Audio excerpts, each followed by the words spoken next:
have to say, I love your look in the film. Did Cool. you help design it? I did, yeah. Rick and I got together and, over pictures and a lot of documentation that he had from a previous film called Felon, where he actually worked as a parole officer in prisons and had worked with gangsters and Hell's Angels and all kinds of interesting characters. And this was a look that he thought would be very authentic. And because an agent like Billy Cooper, who has a military past and then transfers into undercover work with the Hell's Angels, would have to have, this sort of this look, the sleeves, the tattoos, and the goatee to hide himself in that world and be, as immersed as he needs to be for that work. And so, yeah, it was an authentic look for sure. Well, you're a perfect choice because you've played so many soldiers. Was it surprising to you to see that so many of them transition into law enforcement like this, undercover law enforcement? It's not really that common knowledge to the average citizen, but these guys are trained killers, and they're only trained to kill. They're not trained to unkill. That nobody shows them how to put the lion back in the cage, and so they come back and they have they've seen just so much that human beings are capable of, and it's so horrific what they do for a living that it's very difficult to come back and just be a normal functioning family man. And so they find this is a good outlet, that, right? well, it's outlet, but it's also like, this is what I do. This is what I've been trained to do. Much like me, what could I do? I've been trained to do this. So, yeah, what I transfer into. Well, also, one of the big themes of the film is that the justice system has become an organization that takes no prisoners.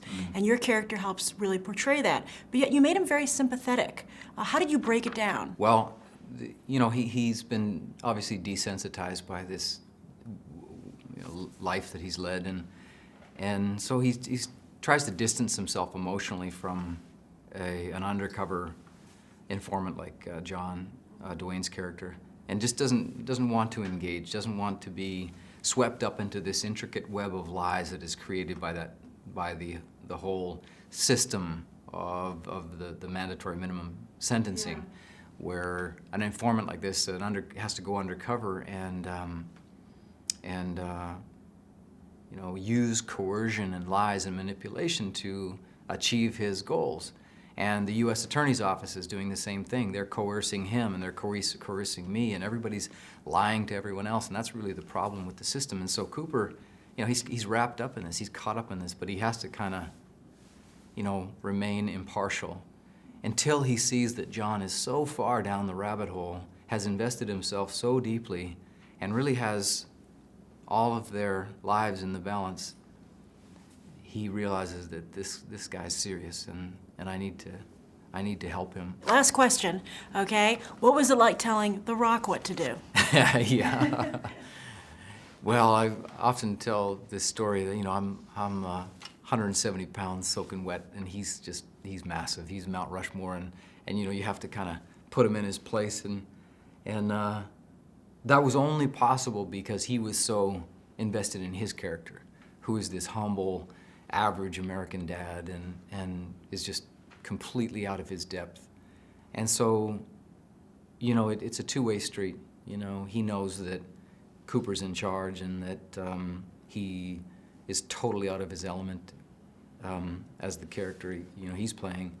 And so it's a symbiotic thing that it comes to life. But you don't know whether a guy like Dwayne is going to come in and have the same persona as The Rock, or is he going to be able to immerse himself? And he was just so dedicated to this film. I was really impressed.